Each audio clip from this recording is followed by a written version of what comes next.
the Warhammer community site dropped an article talking about how the Land Raider was turning 25 in May. And it made me think a few things. The first one was horror, because I was there when the Land Raider first released, and I built one of the very first ones that came into the Games Workshop store I was working in at the time. So yeah, horror, 25 years has passed. Second thought was, actually, this model has stood up really, really well in terms of what it looks like compared to other sort of kits at that age, and there aren't that many from that time left around that are still being used. And thirdly, I thought, what a great chance to get this, drop it into my Death Guard army. Now, if you watched the channel before, you'll know that I've done a Spartan before, so, you know, the big brother of the Land Raider, but I thought it'd be interesting to do this, and it's not going to be a super Nurgly conversion, it's not going to be too difficult, so we'll see what goes on. The first thing is just playing with the mechanism. I remember when this opening door mechanism came out, it was groundbreaking. So I did it, I built it so it could be opened, and then I promptly glued the door shut. Now, when I was assembling the model, this is a bit of a mistake here. I had a parcel due and I got the bell on the door when it happened. I dropped the model to the table and did not notice it hadn't set flush, and it has completely messed up on this side. Now, if you were building this as a Space Marine Land Raider, like a normal Imperial one, that would be a massive problem for you. But because it's Nurgle, I'm going to fix that issue and sort of blend it in with the Nurgleization of this tank. So a bit of a problem, but here we go. Now, before we do kind of any painting or anything like that on top of it, it's time to battle damage. Now, I'm going off with a pin drill here with quite a wide drill bit in the end there to represent, you know, the last cannon impacts or something fairly chunky, and I'm probably drilling in more battle damage than I normally would, just going a little bit overboard with it, drilling a lot of holes in there where they're overlapping, kind of thinking where they're firing at weak points, whatever it is, to represent that this is, you know, 10,000 years of warfare on this vehicle that they haven't repaired. After I've drilled some holes, in with the clippers, just taking chunks off to really rough up the model. Now, when I'm going to do this, you notice I've left a couple of pieces blank, not assembled in, because I'm kind of thinking what I was going to do as I'm going. So you haven't got the little turret parts in, because I was pondering chopping a big hole in the top and having missiles firing out, that kind of thing. But I decided to keep it fairly basic, only with a little bit of kind of demonic possession, which we'll see later. Now, taking a thin pin drill and drilling a lot around the kind of doorways, figuring that these are more small arms fire. So this is what would be coming in when, you know, it's ready time to assault. Then taking a hobby knife and really just rounding off the edges, so putting in some scuffs, taking off some marks to take off these clean edges off the model, because again, 10,000 years of warfare, you're probably not going to have many clean edges. Now, I've left the door off, and this is where the kind of possession is going to start. Now, these things here are just lots of old moulds I've taken using blue stuff. It's something I do a lot on the channel. I'll drop a link down below for what blue stuff moulding is. You can take a watch on that video. But basically, as I do projects, I take castings of anything that looks really interesting that I might want to use in future. Now, if casting things up isn't your thing, all this was done from spare parts, so you could just equally do this from spare parts of there. But this, I think, at the time, I was like, I think this is the right part, is a casting of the Great Unclean One arm that goes off to make Rotigus, so it's a real nice sort of demonic face. So if you buy yourself a Great Unclean One, which you can fit into a Death Guard army now, works really well together, you could just have this spare part and you wouldn't need to bother with the casting part. And you'd also have a cool Great Unclean One to add to your army. So there's different ways. You don't have to do the casting like I'm showing here. Now, I've left it dry overnight, and the green stuff comes out of the mould relatively easily. It's a bit larger than I would want the piece to be when it comes out, and I'll sort of trim that down later as you'll see. But you can see a really nice sort of little demonic part. And again, I wanted to keep this build kind of slightly demonic, as though it's slightly being taken over. I don't really want to have a huge demonic presence kind of on the Death Guard models that I'm going to use in this force, because I'm building up a mixed army at the moment, so I will have demons working alongside it, so I want a little bit of demonic possession, but not too much. Now, Nurglings are your friend when it comes to sort of filling in things in tanks, so I just went through the collection, found a couple of cool Nurglings. This one here holding a tentacle, sticking him into the cupola coming out the top of the tank there, and I'm going to drop another Nurgling in with him. I was going to fill that with a Death Guard Space Marine, but I thought, no, do you know what, why not? A few Nurglings, capitalise on kind of that. We'll come back to more Nurglings later on. Now, the open door that I've done, this is where we're going to put that demonic face, and I thought, well, that's going to take a massive plug of milliput or green stuff in there, so I thought, right, make a bit of a sprue brace, so effectively to plug that hole slightly, so I'm not going to have to use as much milliput, so it's got something to hold onto. Now, when that brace has sort of dried, taking the piece we've cast up, putting a big plug of milliput on the back, and this is going to force onto that brace that we put on there and hold this demonic face kind of in place, and then we'll start working around it. Now, it's a real nice little cast up. You don't have to do that part. You could just, again, like I said, you could have the spare part in plastic, or you could just not bother and just do this stage that I'm showing now. Now, what I'm doing now is take that milliput and basically fill in all the holes. So it's going to hold that piece in, just taking a sculpting tool, keeping it very wet, so the sculpting tool won't stick to the milliput, smoothing it kind of down and just making it look like some sort of weird, gross, nurgly kind of thing is growing up over the tank. So it is more of a kind of blobby mess, if you do talk about that. Now I'm going to do the texturing shortly, which I'll show you, but really trying to get fairly smooth, so it's kind of blending into that piece and smoothing out over the model. And the texture on it, I've got an interesting tool that I'm going to use in a minute, which again, if you haven't got that, you'll have to do something slightly different. But moving around on the tank, and the Nurgling that you've seen coming out of the cupola there has got a tentacle in his, under his arm, so I'm just putting a blob of the milliput on again there, and taking a little sausage of milliput and kind of having that coming out of the blob that I've put on there and meshing in with the tentacle that the Nurgling has got under his arm. So real simple, just a real nice little bit of detail, as though this kind of milliputty area that I'm doing is where the Great Unclean One, or whatever the demon is that's overtaking it, is kind of bursting out the doorway and is taking over probably the back corner of the Land Raider. So that's kind of the principle in where I've put these demonic parts. So I haven't really spread it across the whole vehicle, just kept it confined to that kind of back corner of the Land Raider, and I hope it works. Now, I've then, since doing this model, sort of looked at how effective a Land Raider is going to be in game and what I'm going to put in it. So I may do another one on the channel, because I think 2 in the army might be more useful. Now, what you've seen here is that tiny piece of green stuff on the end of this cocktail stick is actually a part of a casting from the Glockkin skin. So the Glockkin's got lots of lumps and bumps all over its skin. All I've done is I made that casting again. If you don't cast up, you're going to have to think about something different.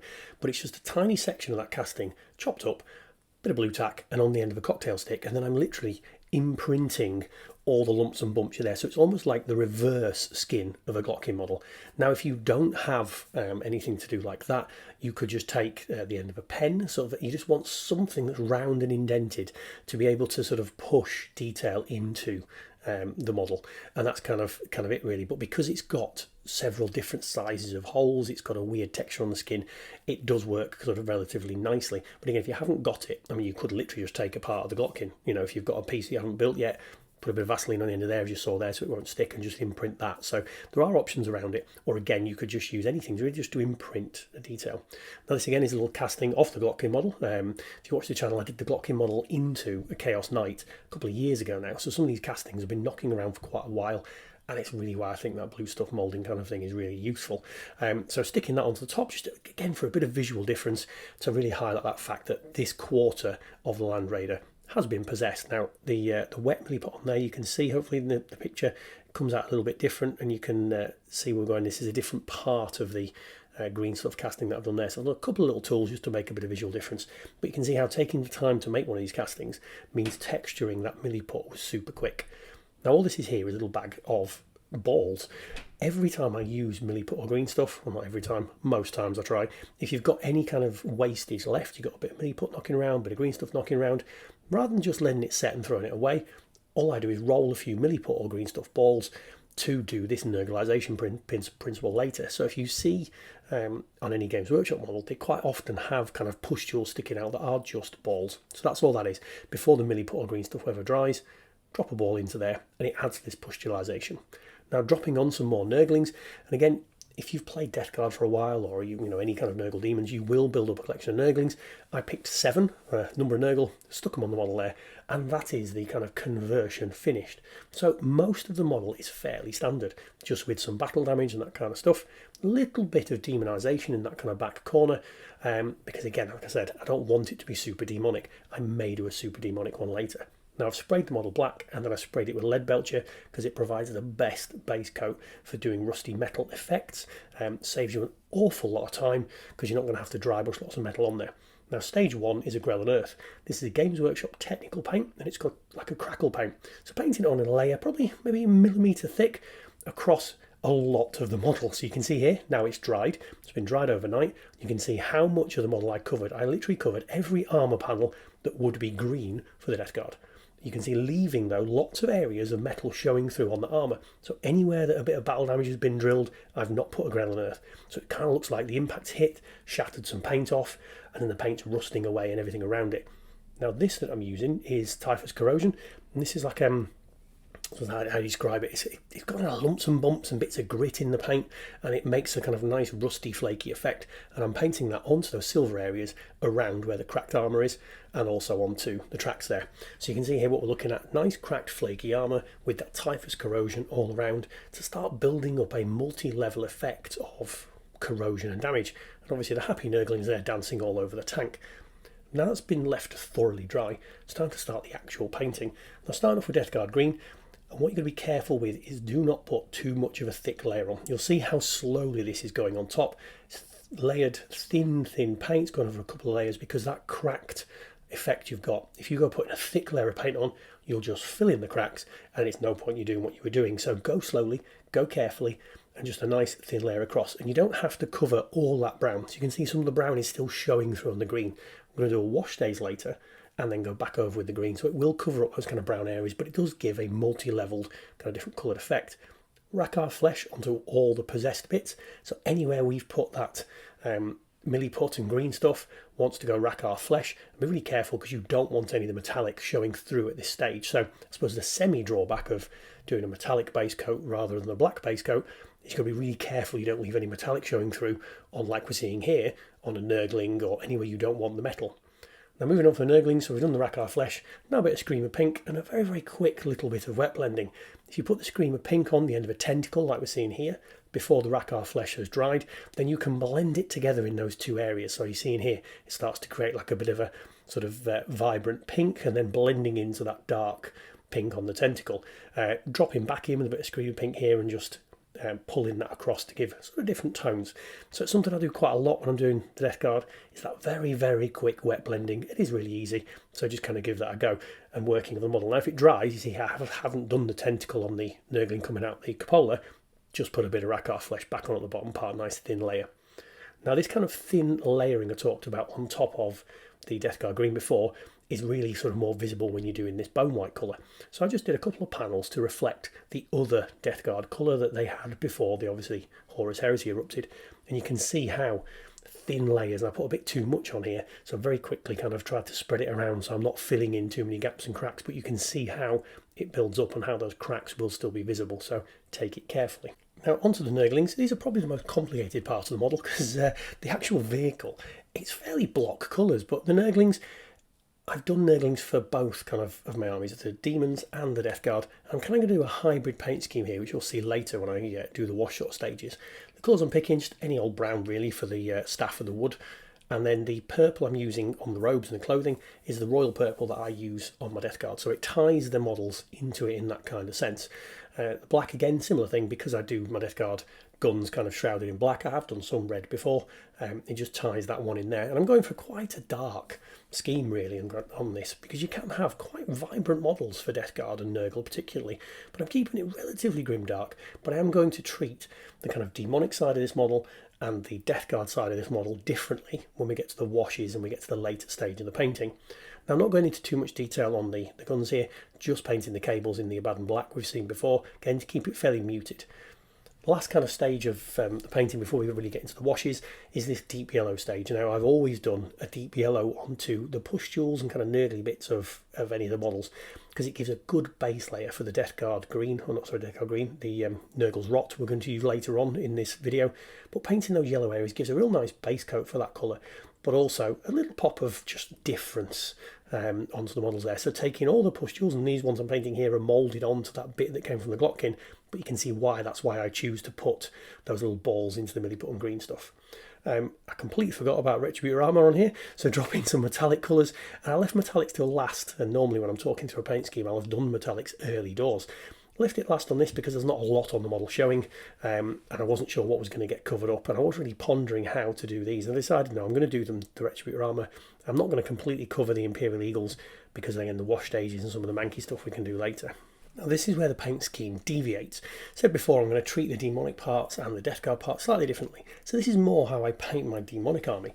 So this is a contrast paint scheme now really. So on top of that Rackar flesh, we're doing 3 contrast paints. Mainly just purple around kind of the eyes and in the mouth and kind of the fleshy bits. And you can see I've already done the tentacle with the wet blending technique, and it's very, very close to that mainly just purple.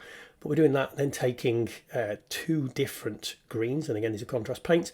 So we've got the Plague Bearer Flesh and we've got the Mantis Warrior's Green. So they're dropping the Plague Bearer on and taking some Mantis Warrior Green, putting it next to it and merging them together, and it will give you multiple tones of green across this model. So this is slightly different because I don't use contrast paint as such on my Death Guard, but we're going to do the stage after this very, very differently on the 2 different parts of the model as to whether it's demonic or whether it's normal.